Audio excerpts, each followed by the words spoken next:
Entering school with OpenGate is simple once you know what to expect. Students walk through the OpenGate system at a normal pace.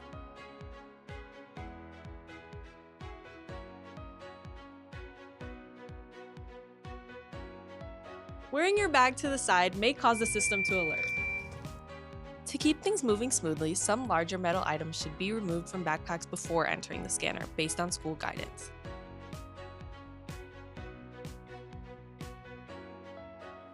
Students should walk calmly through the scanner and avoid bumping, hitting, or touching the equipment. To avoid a false reading, please refrain from touching the equipment.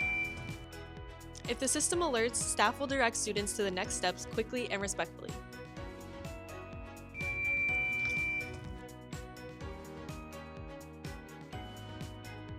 It is important to note that OpenGate does not replace individual school policies.